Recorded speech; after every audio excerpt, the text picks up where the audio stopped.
and Open Society Foundation's president, Binnaifer Nowrojee, for a conversation with FP's Allison Carlson on debt reform in a global changing economy. Great. Thank you again for joining us this morning. I must say, it's incredible to see a packed room in a morning to talk about tax policy. It's pretty amazing. So thank you all for being here. It's an issue that really affects all of our lives here in the US and around the world. So thank you all for taking the time and the expertise that was just shared and the different dimensions of these complex challenges is really incredible. So thank you for that. Also a reminder, both sides of the room are full. So there are a few seats up here in front. Please do come up if you'd like a front row seat. I think this next conversation really complements the conversation prior. And would like to thank our partners, including OSF, for bringing us together to have these really impactful conversations about tax, about debt, about equity, and how we can really foster growth going forward. You know, we find ourselves in a pretty monumental moment, a moment in time, not least where so many of these policies are being debated, but also during a week where we just saw a major transition and the loss of Pope Francis. This session is called Justice and Jubilee, and so want to pay respect and give honor to the work that is being done in this year of the Jubilee.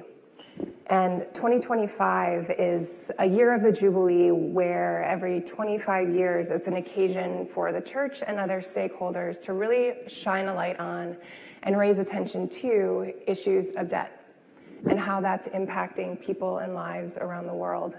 And we're here alongside the IMF World Bank meetings, and it's a perfect opportunity to have this conversation.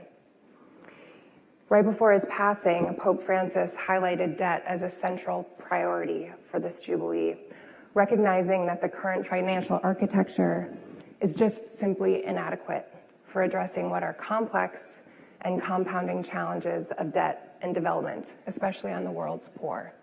So appreciate all of you coming today that have distinct but complementary experiences and expertise to bring to bear about what is happening, impacts around the world, and most importantly, as this is the Solution Summit, what we can and absolutely must do about it.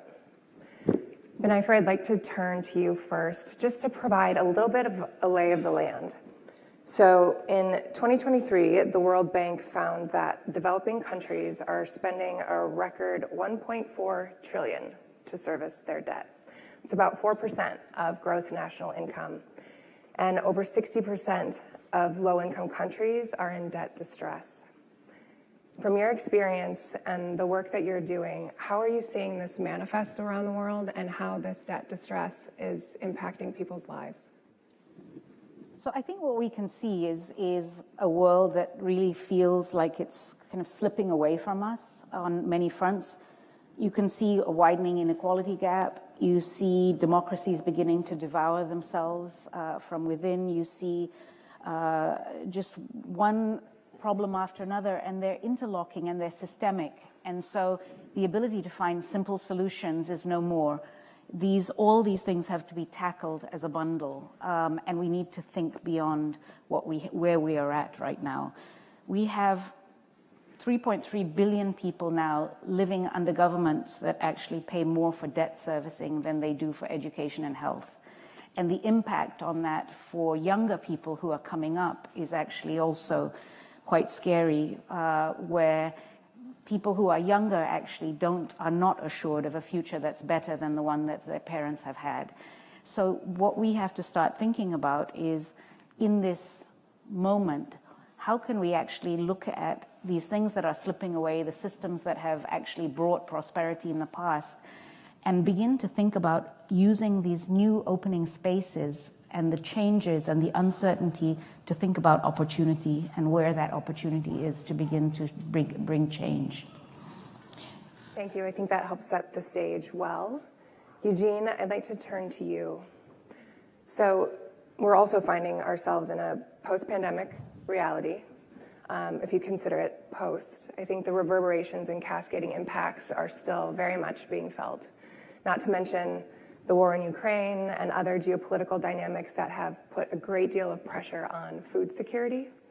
And so we'd like to bring you into the conversation to hear a little bit more about your perspective and the work that you've been doing with Bread for the World.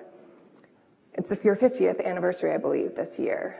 And so in terms of and in light of these trends, what are you seeing and how is this impacting debt specifically impacting food security?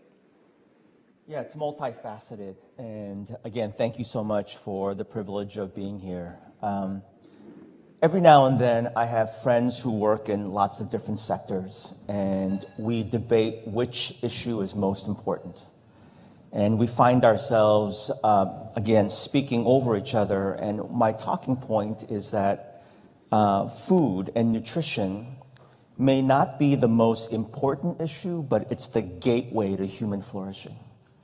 A dear friend of mine works in the realm of education, and we all can contend that education is such a vital element part of someone's development and future. But just try to imagine what it would feel like for a child to try to study without food. And I say that because right now in the world, there are many experts who contend that we're living in the worst hunger crisis in the last 50 years. Even before the beginning of the pandemic, in some of the most vulnerable communities around the world, there were folks that were spending about 40 to 50% of their income on food. So just let that sink in for a second. 40 to 50% of their income on food. And so when food prices begin to escalate because of COVID, because of the pandemic, because of war and conflict, because of climate shocks, and the list goes on. When people say that it becomes like a life and death situation, this is not meant to be a sensationalistic comment. This is reality for many women and men and children around the world who live in these situations. And so when you have governments who are servicing more and more of their resources on debt, then of course it's going to eventually trickle down and have an impact on people. For myself, Bread for the World is a Christian advocacy organization, and so the lens by which we see things, spiritual, moral, theological, there is something incredibly abhorrent when we understand that human beings, whether they live within the confines of this country or another country, when they're unable to flourish because literally of malnutrition, that leads oftentimes to death. It is so troubling, and it's the reason why we continue to advocate and speak up. Your comments dovetail so well with yours, Binnaifer, and it really demonstrates the interconnectedness of these issues and also how they're multi-generational. And when we're talking about growth and we're talking about development and sustainable development goals, there's an absolute imperative to be able to address these issues with concrete, near-term policy reform. And so in that spirit, Martín, I'd like to bring you in. This year, the Pontifical Academy of Social Sciences and also Columbia University's Initiative for Policy Dialogue is really moving forward a tremendous effort to bring together a range of experts from economics, multidisciplinary backgrounds to think through what do we know, how can we think through the trade-offs of these complex policies and make concrete recommendations for change. You're the co-chair, so I'm curious if you could share what some of the primary goals of the commission are and what you're hoping to come out of it. I know there's a report that's forthcoming. So there's clearly a debt and development crisis going on in the developing world. We are not seeing that many defaults, and that means that we don't see this crisis in the cover of the FT, the Wall Street Journal, but that's part of the problem. These situations only get attention when they have a major financial impact. And what you describe is exactly what's going on. So countries are adjusting on education, adjusting on health, the financing that they are receiving from the international financial institutions, rather than being used for what's supposed to be used, which is development and stabilization policies, it's being used to service debts. So this is creating a lost decade, or more than a lost decade, in many countries around the world, in the developing world. The impacts of such a crisis affect the lives of an entire generation, and this was a big concern for Pope Francis. So you see this big difference between what occupies the center in the news and the reality of people that go to the local churches and suffer day by day in their lives. So he asked Professor Joseph Stiglitz and me to create a commission, a Jubilee commission, that is producing a report with the very generous contribution of 33 experts on debt and development, on what's the path forward.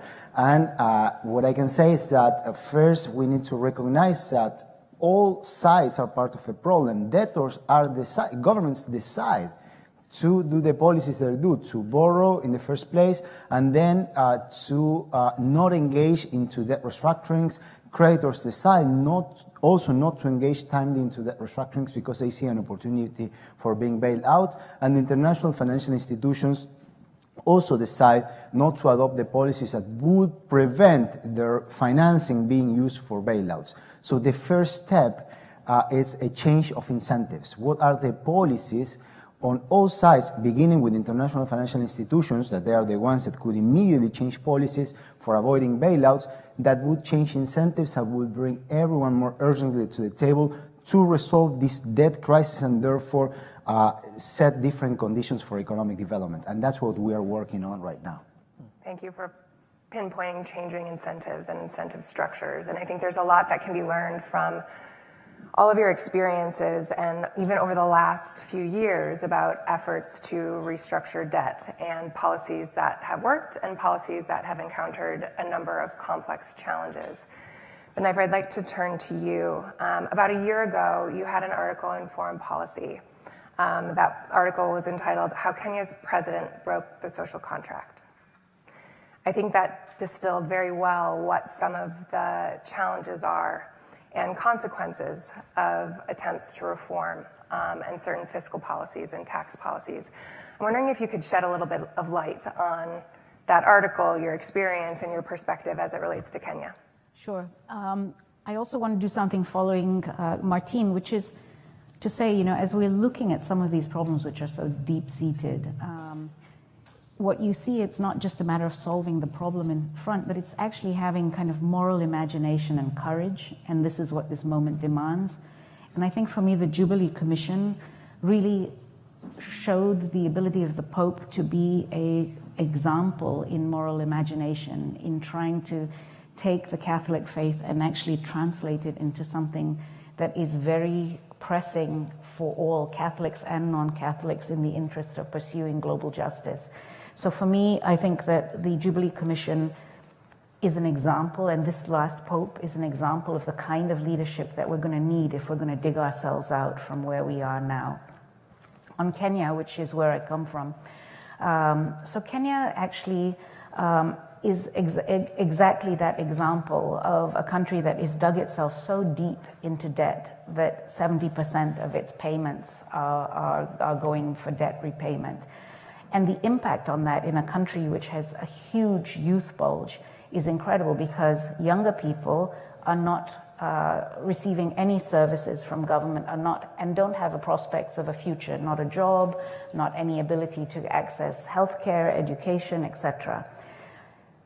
What's happened is the international economic architecture does not allow for countries to get out of debt. The way it's structured is that once you move in there, you stay in there, you can't get out.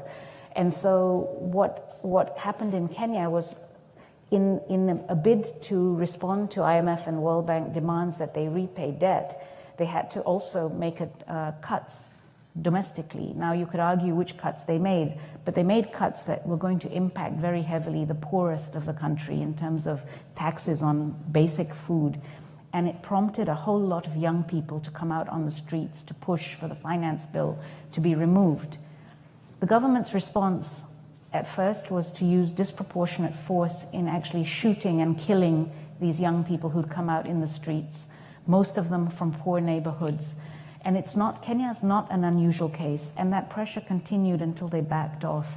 But what is happening is the inability of the world to fix the international economic disorder, the inability of this system, is actually impacting now on countries' abilities to deliver democracy and fraying the relationship between government and citizens in ways that are so dangerous and can lead them into chaos. And so if we don't harness the energy of the youth in a constructive way, you will begin to see this actually moving into the dissolving of nations. Sudan is an example of that. Young people pushed a president out, but then in that vacuum, conflict occurred. Bangladesh is another place where young people have pushed a president out. Senegal, another place where young people have basically called for, blocked a president from taking a third term. So what you're seeing again, if you're looking for the spaces of energy and hope, those spaces are sitting with young people who are making those demands now. What we have to do is help these younger people actually deepen their skills, use their energy in a constructive way, and harness it in ways that lend and lean towards justice and equity and respect for human rights. Thank you for that. Eugene, would you like to pick up on the comments that were made about efforts to tax and the way that has been structured in some places, including Kenya, where they are often regressive taxes or impact the poorest among us and the impacts that that can have? What have you seen around the world that has potentially had adverse impact, but anything that you've seen that has worked well, that gives you hope in that regard? Yeah, maybe if I can share a little bit about my personal story and an example of some hope amid so many challenges around the world. My father, who is still with us, he's turning 90 very soon. He was born in a small little town outside of a city called Pyongyang, which is now the capital city of North Korea. So when he was a child, there was only one country, one Korea. And it was only later in his life that he had shared some of the more challenging stories of growing up. And one of them was just abject, absolute hunger. Never learned or knew about these stories. Stories about needing to eat grass to satisfy his hunger pangs. One of his jobs as a teenager was to scour garbage cans when they had fled down south after the war to collect used eggshells. And he would take hundreds of used eggshells to my grandmother, and my grandmother would grind these used eggshells into fine powder, and this was their hack to provide nutrition or nutrients, calcium, to her 7 children. Hard stories. What's challenging is that these stories are not just stories from 90 or 80 years ago. They're happening around the world right now. We can just go to Haiti. We can go to the many nations that was mentioned already. I think what's giving me a little hope here is that while we see broken, regressive issues or systems, we can see an example of something like IDA at the World Bank. There is no perfect system, but it's one that I think has made inroads and progress around the world. Korea received its first IDA grant in 1962, if I'm not mistaken. And in 1977, it became one of its first contributing nations back. And because there was malleability and flexibility in that system. The World Bank, IDA, the whole loan system is, in that particular network, is set up where there are favorable concessionary loans. And we need to see more of that particularly target and highlight coming alongside some of the most vulnerable, poorest communities. We need to see more of these nations graduate and become contributing nations. But when you see some of the various factors that are at play in the world right now, it's a challenging time. And when we're speaking about some of the hunger hotspots around the world, there's 22 hunger hotspots that have been identified by the UN and FAO. And the majority of them are exasperated, driven by conflict. And of course, we understand the real challenges of conflict. So there's hope, but there are also real challenges. I think it's a both and. But for us to have these conversations without acknowledging the extraordinary turbulent world that we find ourselves in would be very naive and ignorant. Thank you, and thank you for sharing that story with us. I think it's incredibly poignant, as were the ones that you shared, Binnaifer, and happy birthday to your father in the coming months. That's incredible.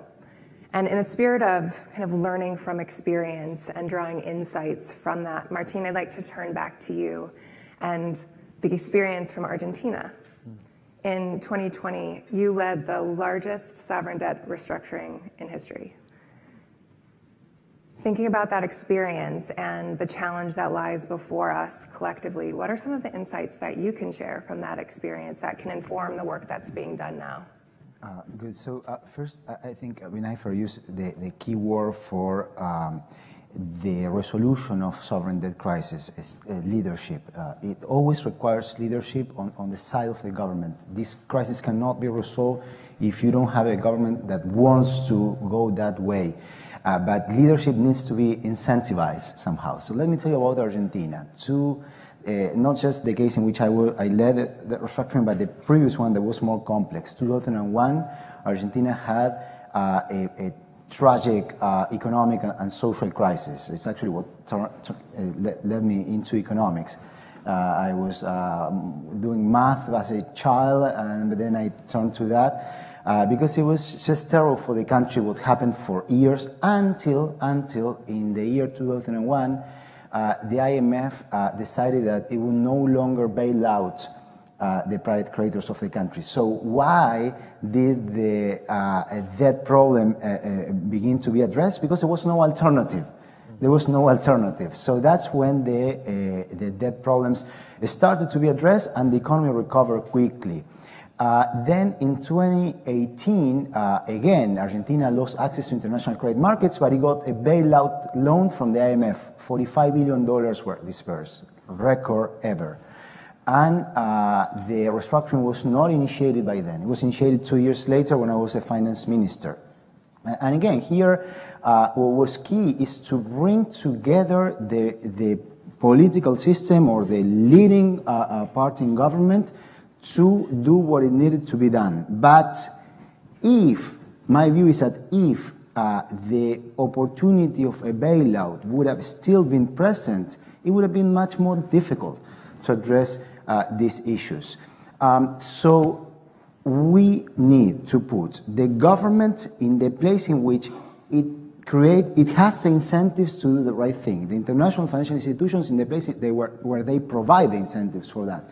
And then, of course, it's a very complex process that we can chat more about within a system that is full of deficiencies and make the debt crisis resolution very highly protracted. But better to address them than to muddle through and create massive development crisis for a decade. Thank you for that. And so bringing us to today and thinking about some of the concrete actions and policy recommendations to go forward in the time that we have left, I'm wondering what each of you have at the front of your minds in terms of galvanizing efforts to have that leadership and actually follow through. And, Oren Cass said in the last panel, we really need to be focusing on channeling resources for productive capability at a local level. And so in order to do that, I'd love to hear from each of you, and Binnaifer, starting with you first, what needs to be focused on and what are some concrete measures that can be taken now for that impact? So I'll just raise 4 issues where Open Society Foundations is directing its attention. So one has already been mentioned, the International Development Assistance, IDA. So we're working with the World Bank and IMF to strengthen the ability of governments to access low-cost, internationally backed public financing. These are loans, long-term loans with low or no interest, and that can at least help countries to try and dig themselves out. The second thing is that when governments find themselves in debt distress, they turn to private creditors who often are charging exorbitant interest rates. And so these vulture funds, essentially, ironically, there's a lot of that sits in New York State. And so we're looking at legislation that's being considered in New York State, which would eliminate the ability to have exploitative interest rates that these countries have to pay private creditors when they're in default. The other thing is we're supporting countries that are disproportionately impacted by climate. So a group called V20, a group of climate vulnerable countries that are working together and bringing them together so that they are a lot of times small countries, but how they can augment their voice to be a stronger voice for their joint concerns. And the last thing that we're trying to think about is how we can help bring together governments, civil society, experts across the Global South to help middle-income countries really think about creating new economic models, new industrial policies that break this kind of pernicious trade-off between development and climate action. So thinking about green jobs, thinking about governments that, who are stuck because if they, so if you look at Southeast Asia with palm oil, if they stopped growing and using palm oil, their economies will collapse. How to get them to transition out, how to move governments. And there we're working again with governments that, it goes back to what you're saying, Martín, governments that really are demonstrating that leadership, that want to dig themselves out of the hole. And if these governments, and if we can find a few where we can actually show examples and help them and support them, then it shows a pathway out for other governments that maybe are not exactly in the same place, either with regard to their leadership or with regard to their options. Thank you for that. Eugene, over to you, and then Martín, we'll close out with you. Well, certainly there's things that have been shared already that Bread for the World is working on, things related to debt reduction, even cancellation. But maybe I want to zoom out a little bit and just share maybe two things that I would love to leave people with. One, I think it's important for us to even look back a little bit. And I'm reminded of the impact that was made in the last Jubilee year of 2000, where approximately $130 billion of debt was canceled, impacting about 36 nations, had a tremendous impact. And so we're not just making things out of thin air. There's been tremendous progress. I know there's lots of heavy news, especially here in the DC world and many of the spaces that we work with.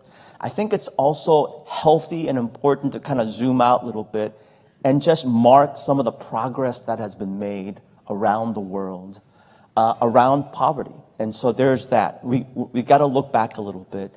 But I'm also just mindful of the power of this moral, spiritual imagination. You spoke about Pope Francis. And I was having a conversation with a Catholic friend. The largest community at Bread for the World are Catholic supporters.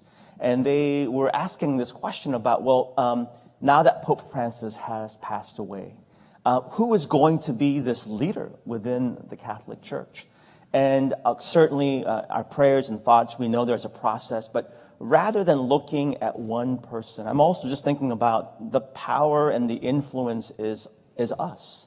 And to hear stories about young people all around the world rising up, demanding, wanting, pursuing health and flourishing for themselves.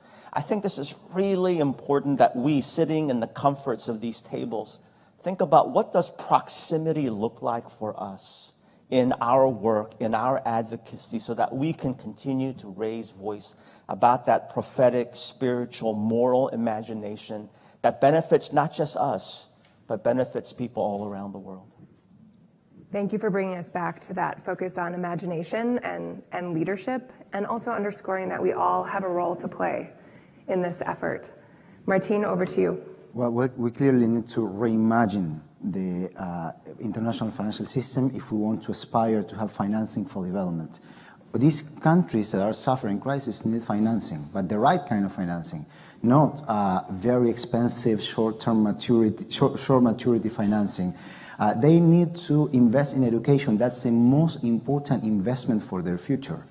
And they are not being able to do it. And they are receiving some financing, but it's not being used appropriately. When we see positive flows into those countries from the multilateral development banks, international financial institutions, and at the same time we see that the same amount goes into outflows to repay other creditors. That's clearly a problem. So when it comes to the work of the Jubilee Commission, the Commission will present its report at the Vatican on May 16. And I will start with the premise that governments need to be in charge. They need to create the conditions for the right financing. They need to aspire to have local capital markets that enable the financing they need. And that in the short term there is need for debt operations. In some cases, it suffices to have extensions of the maturities of the debt with reductions of the interest rates. In other cases, there will have to be deeper debt restructurings. For that to happen, the international financial institutions should no longer provide bailouts. They should say that I will only lend if the money is used for the right purpose. That's key. Otherwise, we are not going to see progress. And then there are initiatives that if they are materialized, they will change incentives. Binnaifer mentioned a very important one, the change in the New York state legislation for sovereign debt. There are certain flaws in the law, like debtors that have debt in arrears pay 9% extra interest rate until there is a judgment. That makes no sense. It was said in 1981 when the inflation rate in the US was 8.9 and it was never changed.